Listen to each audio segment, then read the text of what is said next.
Salut tout le monde, cette semaine on teste un avion téléguidé en papier avec caméra intégrée et qu'on peut contrôler avec des lunettes de VR.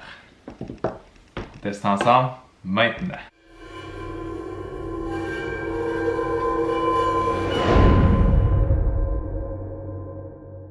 Super excité d'essayer ça. C'est un avion en papier qui est téléguidé avec une caméra, comme je disais plus tôt. Puis tu peux le contrôler avec ton VR, ton téléphone, tu as l'image en temps réel. Sérieusement, si on parle de gadget, c'est vraiment un gadget. La compagnie qui fait ça s'appelle Power Up et ils ont une collaboration avec Parrot pour cet avion-là. Donc Parrot qui fait des super bons drones. Donc j'imagine que la qualité va être là. Il y a un Kickstarter là-dessus. Ils ont facilement atteint leurs objectifs. Je pense que c'est leur 3e modèle. C'est le plus avancé. Si c'est la première fois que vous êtes ici et que vous êtes intéressé par des gadgets comme celui-ci ou des produits technologiques, je vous encourage à vous abonner maintenant en appuyant sur le petit bouton s'abonner en bas. Vous pouvez même appuyer sur la petite cloche pour recevoir toutes les notifications. Puis vous allez être sûr de rien manquer. Déjà là, la boîte super belle. On a l'image ici de l'avion avec les différents modèles disponibles. Nous on a le modèle Delta. Donc ça peut être utilisé avec le Google Cardboard, donc les genres de lunettes de carton de Google ou n'importe quelle lunette que tu peux insérer ton téléphone dedans. Donc la batterie dure 10 minutes de vol. On a un semi-autopilote, ça enregistre des vidéos et l'audio. C'est super durable, en fibre de carbone, ça pèse 80 grammes. Allons voir ce qu'il y a dedans.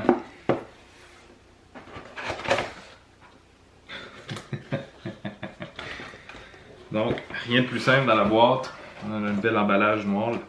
Sérieusement, j'aime ça quand les produits sont bien emballés comme ça. Ça rend l'expérience beaucoup plus fun. Il est indiqué de nous rendre sur le site là pour mieux comprendre comment l'utiliser. On a vraiment la machine ici, le frame, avec la caméra et tout ça. On va y revenir. On a 2 hélices de spare. On a le petit manuel d'instruction qui est en français aussi, ce qui est une bonne chose. On a notre papier qui va servir à construire notre avion. 1, 2, 3, 4. Si on en brise un, on peut facilement le refaire. Si on regarde l'avion lui-même, voici à quoi ressemble la structure. On a la caméra ici à l'avant, une petite clip ici, ça j'imagine pour mettre notre avion ici. On a la prise pour le chargement qui est micro USB, le petit bouton Power, la batterie qui est ici, donc j'imagine qu'elle est interchangeable si jamais on veut en avoir plus qu'une. Les 2 moteurs ici. Bon, je vais lire les instructions pour savoir comment ça fonctionne. Je vais préparer l'avion, puis je vais attendre qu'il fasse beau parce que présentement il pleut dehors. Donc dès qu'il fait beau, on se revoit à l'extérieur pour tester ça. Bon, c'est le temps de l'essayer. Ça fait à peu près un mois que j'essaie de trouver un moment propice où j'ai le temps et que je trouve un terrain qui a de l'allure. Mais c'est aujourd'hui que ça se passe, même s'il vente au bout. Il ventait pas tantôt. Comme vous pouvez entendre, je suis sur le bord de l'autoroute et le terrain n'est pas si grand que ça. Mais en tout cas, si je le fais pas maintenant, je le ferai jamais. J'ai commencé par faire le pliage. Donc le pliage est quand même assez facile. Il y a les lignes ici pour guider. Il y a une vidéo qui explique les instructions directement sur l'application. Sur l'écran, on a clé de contrôle. Je pense pas qu'il faut voir. Je vais mettre des images. Je sais pas comment ça va aller.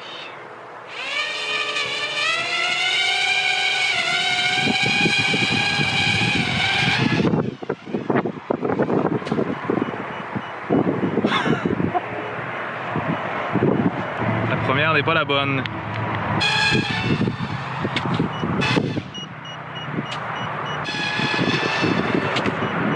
Chose qui cloche.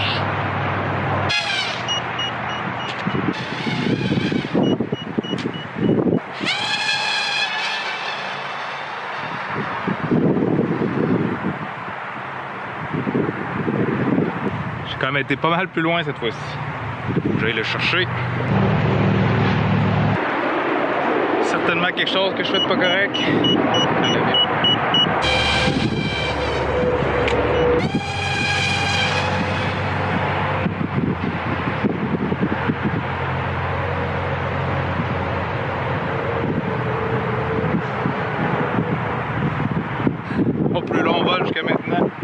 qui vente trop.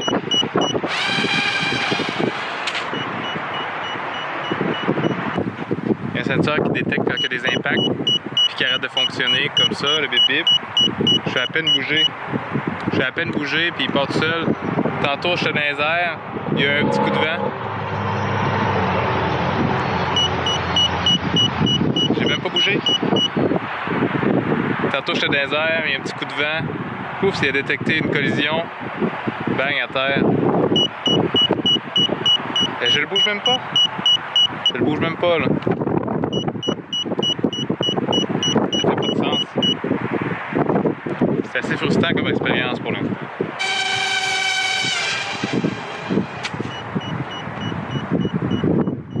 Pour l'instant, c'est pas tellement une expérience positive. Je vais croire que c'est pas des conditions idéales, mais que je suis pas capable de le faire voler du tout ou presque pas. Ça n'a pas d'allure. Je vais aller les contacter, je vais voir ce qu'ils me disent. Je peux probablement le réessayer une autre fois. Bon, ok, c'est assez. C'est aujourd'hui que ça se passe. Deuxième essai. J'ai contacté leur support. Ils ont été super rapides à me répondre. Ils m'ont fait changer quelques paramètres dans l'application. Ils m'ont fait changer quelques configurations sur la manière dont j'ai plié l'avion. Puis là, comme d'habitude, je veux l'essayer. Puis il se met à venter super fort. Mais bon, je vais s'entourer d'arbres, espérant que ça coupe le vent. Puis on va réessayer ça. Okay.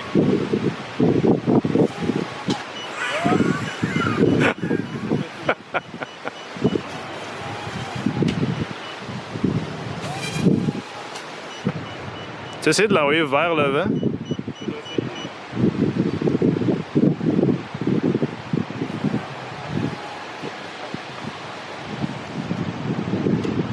Ouais, c'est... Hein?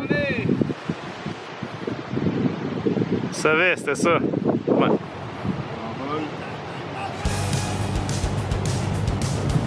Oh my God!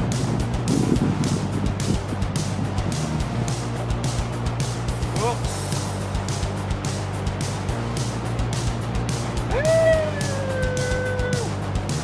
C'est vraiment nice. Ça l'aide à monter plus haut.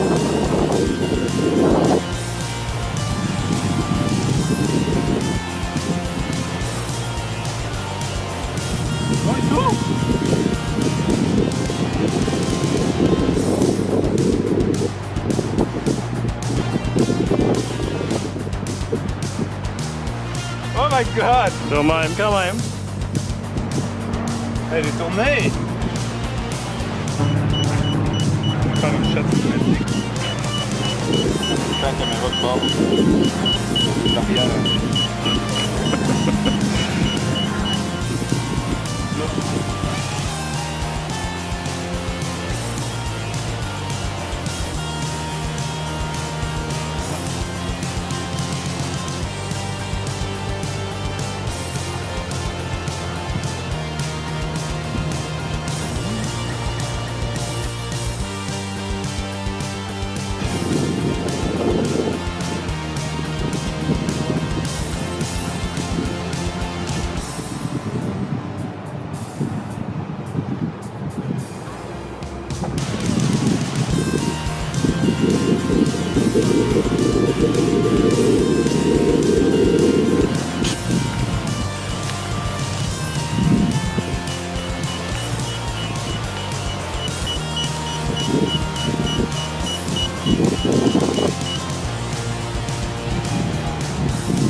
My God.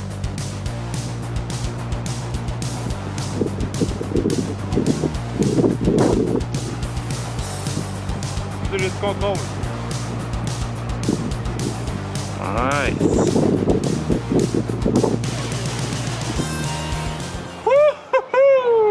On arrête là-dessus.